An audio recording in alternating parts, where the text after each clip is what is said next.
የቻይናው ግዙፍ ኤሌክትሪክ መኪና አምራች BYD በዘንድሮ የቤጂንግ ኢንተርናሽናል አውቶ ሾው ላይ ዓለምን ያስገረመ አዲስ ሞዴል ይዞ ቀርቧል።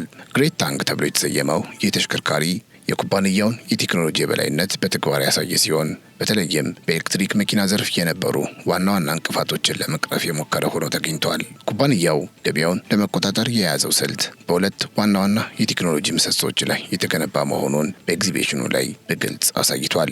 እነሱም BYD ቀድሞ የሚታወቅበትን የብሌድ ባትሪን አዘምነው ማቅረብና ፍላሽ ቻርጅ ወይም ፈጣን ቻርጅን ያሻሻለ ሆኗል። በዚህም መኪናው በኤግዚቢሽኑ ላይ በቀረበ በመጀመሪያዎቹ 15 ቀናት ውስጥ ብቻ ከ100 ሺህ በላይ ሰዎች የንግዛ ጥያቄ ማቅረባቸው ታውቋል። የዚህ መኪና ዋነኛ መለያ ተብሎ የተጠቀሰው በሁለተኛው ትውልድ የባትሪ ቴክኖሎጂ ወይም ሰከንድ ጄኔሬሽን ብሌድ ባትሪ የታገዘ መሆኑ ነው።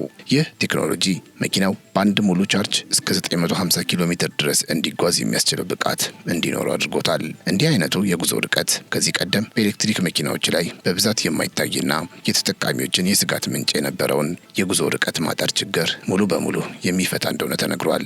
የባትሪው ጥንካሬና ደህንነትም ቢሆን በBYD የታወቀው የብሌድ ባትሪ ዝናን ይበልጥ ያሻሻልና ለረጅም ጊዜ አገልግሎት የሚሰጥ ነው። በዚህም መኪናው ለከተማ ውስጥ እንቅስቃሴ ብቻ ሳይሆን ለረጅም የሀገር አቋራጭ ጉዞዎችም ተመራጭና አስተማማኝ ያደርገዋል። ከጉዞ ርቀቱ ባሻገር መኪናው ይዞት የመጣው ሌላው ትልቅ ቴክኖሎጂ የፍላሽ ቻርጂንግ ወይም የፈጣን ቻርጅ ስርዓት መሆኑ ተገልጿል። ይህ ስርዓት 950 ኪሎ ሜትር የሚጓዘውን ግዙፍ ባትሪ በ10 ደቂቃ ውስጥ ሙሉ በሙሉ ቻርጅ ለማድረግ የሚያስችል አቅም አለው። ይህም ማለት አንድ አሽከርካሪ ቡና ጠጥቶ እስከሚጨርስ ባለው አጭር ጊዜ ውስጥ መኪናው ለረጅም ጉዞ ዝግጁ ይሆናል ማለት ነው። ተጠቃሚዎች መኪናቸውን ቻርጅ ለማድረግ ሰዓታትን ማባከን እንደማይኖርባቸው ማረጋገጫ የሚሰጥ በመሆኑ ለሽያጩ መጨመር ትልቅ አስተዋጽኦ አድርጓል። በአፈጻጸም ረገድ ግሬት ታንግ ኢቪ ከዜሮ ተነስቶ በሰዓት 100 ኪሎ ሜትር ፍጥነት ለመድረስ የሚፈጅበት ጊዜ 3.9 ሰከንድ ብቻ ነው። ይህ አሃዝ መኪናውን ከከፍተኛ የስፖርት መኪናዎች ተርታ የሚያሳልፈው ሲሆን ለቤተሰብ አገልግሎት የሚውል መኪና እንዲህ አይነት ፍጥነት መያዙ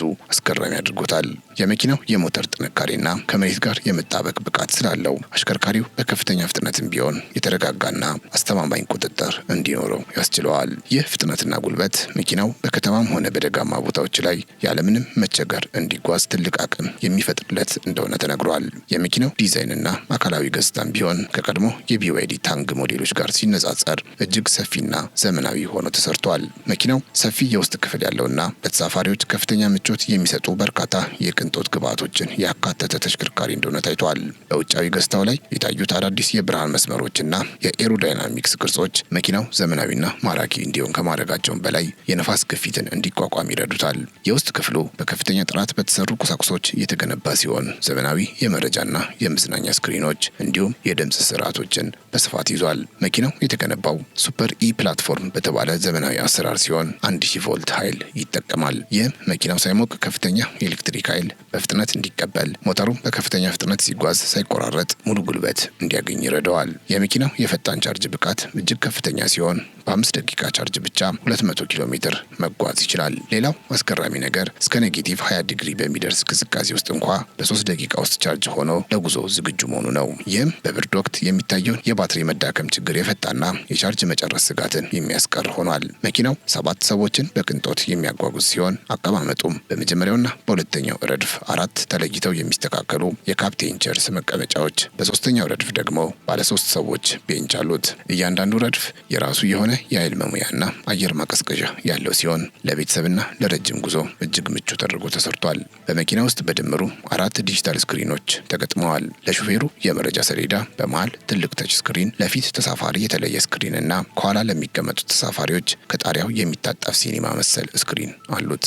የዋጋ ጉዳዩ ደግሞ ሌላኛው መነጋገሪያው ነጥብ ሲሆን መኪናው ላለው የላቀ ቴክኖሎጂና ምቾት ሲነጻጸር ዋጋው እጅግ ተመጣጣኝ ሆኖ መቅረቡን ኩባንያው ይናገራል። የመነሻ ዋጋው 32500 የአሜሪካ ዶላር ሲሆን ከፍተኛው ሞዴል ደግሞ 38000 ዶላር ይሸጣል። BYD ይህንን መኪና በሁለት አማራጮች ማለትም በፕለጊን ሃይብሪድ እና በፉል ኤሌክትሪክ በማቅረብ የተጠቃሚዎችን ፍላጎት ለማርካት ሞክረዋል። ሙሉ በሙሉ በኤሌክትሪክ የሚሰራው ሞዴል በተለይ ለአካባቢ ጥበቃና ለኃይል ቁጠባ ትልቅ አስተዋጽኦ ያለውና የወደፊቱን የትራንስፖርት ዘርፍ የሚመራ እንደሆነም ተገምቷል። ኩባንያው በኩራት እንደሚናገረው ይህ መኪና የቻይና የቴክኖሎጂ ብስለት ማሳያና የዓለምን ገበያ ዶሚኔት ለማድረግ የተሰራ ስራ ነው። የመኪናው የውስጥ ክፍል ምቾትና የቴክኖሎጂ አጠቃቀም ለተሳፋሪዎች የሚሰጠው እርካታ መኪናውን ከሌሎች ተመሳሳይ የቤተሰብ መኪናዎች የተለየ እንደሚያደርገውም ተጠቁሟል። እያንዳንዱ መቀመጫ በኤሌክትሪክ የሚሰራና የማሳጅ ተግባርን ጭምር ያካተተ መሆኑ የቅንጦት ደረጃውን ወደ ላይ ይሰቅለዋል። ትላልቅ መስኮቶችና የፓኖራሚክ ጣራው በመኪና ውስጥ ሰፊና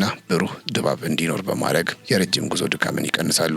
ለህፃናትና ለታላላቆች የሚሆኑ የተለያዩ የመዝናኛ አማራጮችም በመኪና ውስጥ ተካተው መገኘታቸው ለቤተሰብ ተመራጭ እንዲሆን አድርጎታል። የቢዋይዲ ኢንጂነሮች ለዝርዝር ነገሮች የሰጡት ትኩረት መኪናው በገበያ ላይ ለምን ከፍተኛ ፍላጎት እንዳገኘ በቂ ምላሽ የሚሰጥ ነው።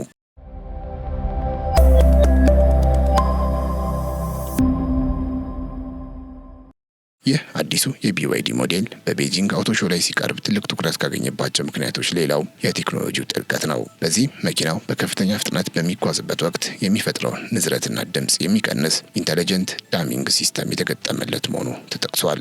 ይህ ቴክኖሎጂ መኪናው በደጋማና ወጣ ገባ መንገዶች ላይ በሚጓዝበት ወቅት አሽከርካሪውና ተሳፋሪዎች ምንም አይነት አለመመቸት እንዳይሰማቸው በማድረግ ረገድ ትልቅ ሚና ይጫወታል። በተጨማሪም መኪናው የራሱ የሆነ የአውቶ ፓይለት ድጋፍ ስርዓት ያለው ሲሆን ይህም በረጅም የሀገር አቋራጭ ጉዞ ወቅት አሽከርካሪው ሳይደክም መኪናው መስመሩን ጠብቆና ከፊት ካሉ ተሽከርካሪዎች ጋር ያለውን ርቀት ለክቶ እንዲጓዝ ያስችለዋል። ከእነዚህ ሁሉ የቴክኖሎጂ ውጤቶች ባሻገር ግሬት ታንግ ለተሳፋሪዎች ደህንነት የሰጠው ትኩረት ለሽያጩ ስኬት ሌላው ወሳኝ ምክንያት ሆኗል። መኪናው በውስጡ የያዘው የላይደር ሴንሰርና የ360 ዲግሪ ካሜራ ስርዓት በጉዞ ወቅት ሊያጋጥሙ የሚችሉ መሰናክሎችን በከፍተኛ ደረጃ ላይ አስቀድሞ በመለየት አውቶማቲክ የአደጋ መከላከያ እርምጃዎችን ይወስዳል። ይህም በተለይ እንደ ኢትዮጵያ ባሉ የተሳለጠ የትራፊክ ቁጥጥር በሌለባቸው መንገዶች ላይ እግረኞችንና ሌሎች ተሽከርካሪዎችን በመለየት ድንገተኛ ብሬክ የመርገጥና አደጋን የመቀነስ ልዩ ብቃት አለው። በተጨማሪም መኪናው በውስጡ የተገጠሙት የአየር ከረጢቶች ወይም ኤርባግስ ተሳፋሪዎችን ከሁሉም አቅጣጫ እንዲጠብቁ ተደርገው የተሰሩ ሲሆን የመኪናው አካልም ከፍተኛ ግጭትን የመቋቋም አቅም ባላቸው ጠንካራ ብረታ ብረቶች የተገነባ መሆኑ ተነግሯል። ይህ የደህንነት ስራ መኪናውን በቴክኖሎጂ ብቻ ሳይሆን ለቤተሰብ እጅግ አስተማማኝ ተሽከርካሪ እንዲሆን አስችሎታል።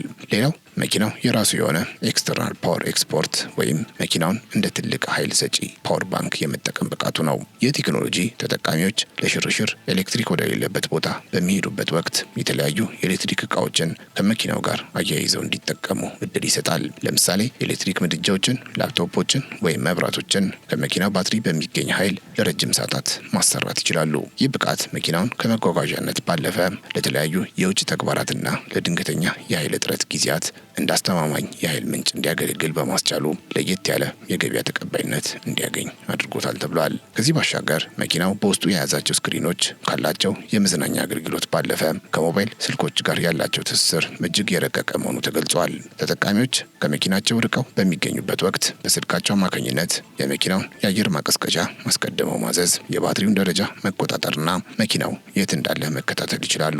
የቢዋይዲ ኢንጂነሮች ይህን መኪና ሲሰሩ ለወደፊቱ የስማርት ሲቲ ዝግጁ እንዲሆን አድርገው ነው። የመኪናው የውስጥ ክፍል ብርሃን እንደ አሽከርካሪው የሙዚቃ ምርጫና ስሜት ራሱን የሚቀያየር መሆኑ ጉዞውን ይበልጥ ዘመናዊና ስሜትን የሚገዛ ያደርገዋል። እነዚህ ዝርዝር የቴክኖሎጂ ውጤቶች መኪናው በ15 ቀናት ውስጥ ለምን ከ100,000 በላይ ትዕዛዝ እንደደረሰው ተጨማሪ ማብራሪያ የሚሰጡ ናቸው። ከመኪናው አካላዊ ጥንካሬ ጀርባ ያለውን ብቃት ስንመለከት ደግሞ ግሬት ታንግ ራሱ በቢዋይዲ የተገነባውን እጅግ ፈጣን የሆነውን ዲ-ሊንክ 5.0 የተሰኘውን ፕሮሰስ የታጠቀ ነው። ይህ ስርዓት መኪናውን የሰውን ድምፅ ለይቶ እንዲያውቅና ውስብስብ ትዕዛዞችን እንዲፈጽም ያስችለዋል። ለምሳሌ አሽከርካሪው እጁን ከመሪው ላይ ሳይነቅል በድምፅ ብቻ የመስኮት መክፈት፣ የሙቀት መጠን ማስተካከል ወይም የተፈለገው ሙዚቃ እንዲከፍት ማዘዝ ይችላል። ይህ የድምፅ ትዕዛዝ ስርዓት ከአንድ በላይ የሆኑ ተሳፋሪዎችን ድምፅ ለይቶ የመለየት ብቃት ያለው በመሆኑ ኋላ የተቀመጠ ተሳፋሪ የሚሰጠውን ትዕዛዝ ሳይቀር በትክክል ይፈጽማል። በተጨማሪም መኪናው በየጊዜው በኢንተርኔት አማካኝነት ራሱን የሚያድስ ወይም ኦቨር ዘ ኤር አፕዴትስ ሶፍትዌር ስላለው አዳዲስ የቴክኖሎጂ ፈጠራዎች በመጡ ቁጥር መኪናውን ጋራጅ መውሰድ ሳያስፈልግ ባሉበት ቦታ ሆነው አዳዲስ ገጽታዎችን እንዲያገኝ አድርገዋል። ይህ የዲጂታል ብቃት መኪናው እድሜው እየጨመረ ሲሄድ እንኳ እንደ አዲስ መኪና ዘመናዊ ሆኖ እንዲቀጥል የሚያደርገው ትልቅ ብልሃት ነው። ታዲያ ቢዋይዲ በአሁኑ ወቅት በኢትዮጵያ ኤሌክትሪክ መኪና ገበያ ውስጥ ቀዳሚና እጅግ ተመራጭ እየሆነ የመጣ ኩባንያ መሆኑ ይታወቃል። ይህ አዲሱ የግሬት ታንግ ሞዴል ምንም እንኳ ገና ወደ ሀገራችን ገበያ ባይገባም በቅርብ ጊዜ ውስጥ ወደ ኢትዮጵያ መግባቱ ግን የማይቀር ነው ተብሎ ይጠበቃል። በተለይም በአንድ ሙሉ ቻርጅ 950 ኪሎ ሜትር መጓዝ መቻሉ ከአዲስ አበባ ተነስተው እንደ መቀሌ፣ ባህር ዳርና ድሬዳዋ ያሉ ርቀት ላይ ያሉ የሚገኙ ከተሞችን በልበ ሙሉነት ለመድረስ ያስችላል። ይህም ቀደም ሲል በኤሌክትሪክ መኪናዎች ላይ የነበረው መንገድ ላይ ባትሪ ያልቅብኛል የሚለውን ስጋት የሚቀንስና አሽከርካሪዎች ያለምንም ስጋት ረጅም መንገድ እንዲጓዙ የሚያደርግ ትልቅ መፍትሄ ነው።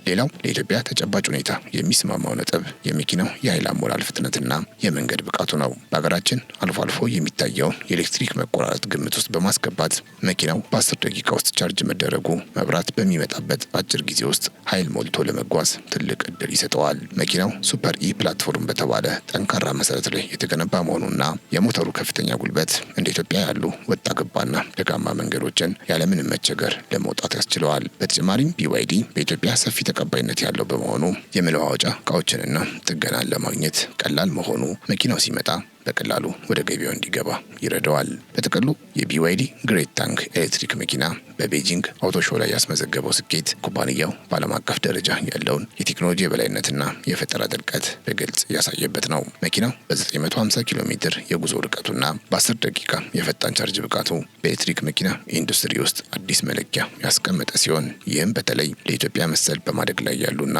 የነዳጅ ዋጋ መናር ፈተና ለሆነባቸው ሀገራት እንደ ትልቅ ተስፋ የሚታይ ነው። ተሽከርካሪው በሱፐር ኢ ፕላትፎርም ላይ ተገንብቶ በ1000 ቮልት ከፍተኛ ኃይል የታገዘ በመሆኑ እንደ ሀገራችን ወጣ ገባ መንገዶችና ደጋማ አካባቢዎች ያለውን ፈታኝ መልክዓ ምድር ያለምንም መቸገር ለመቋቋም የሚያስችል ብቃት ያለው ሆኖ ተገኝቷል። ከጉዞ ምቾቱ ባሻገር እንደ ፓወር ባንክ የማገልገል ብቃቱ፣ የማሳጅ ተግባር ያላቸው የቅንጦት መቀመጫዎቹና 4ቱ ዘመናዊ የዲጂታል ስክሪኖች መኪናውን ከመጓጓዣነት ባለፈ ተንቀሳቃሽ ዘመናዊ መኖሪያ ወይም ቢሮ አስመስለውታል። በአጭር ጊዜ ውስጥ የታየው ከፍተኛ የሽያጭ ፍላጎትም BYD የጥራትና የዋጋ ተመጣጣኝነትን ቫልዩ ፎር መኒ በመጠቀም የዓለምን ገበያ ዶሚኔት ለማድረግ የያዘው እቅድ ምን ያህል ውጤታማ እየሆነ እንደመጣ የሚያረጋግጥ ነው። ይህ መኪና በቅርቡ ወደ ኢትዮጵያ ሲገባ ለተጠቃሚዎች አስተማማኝና ምቹ የትራንስፖርት አማራጭ ከመሆኑም በላይ የሀገሪቱን የኤሌክትሪክ መኪና ሽግግርን ወደ ላቀ ደረጃ እንደሚያሸጋግርም ምንም ጥርጥር የለውም። አብራችሁን ስለነበራችሁ እጅግ እናመሰግናለን። በያላችሁበት ሰላም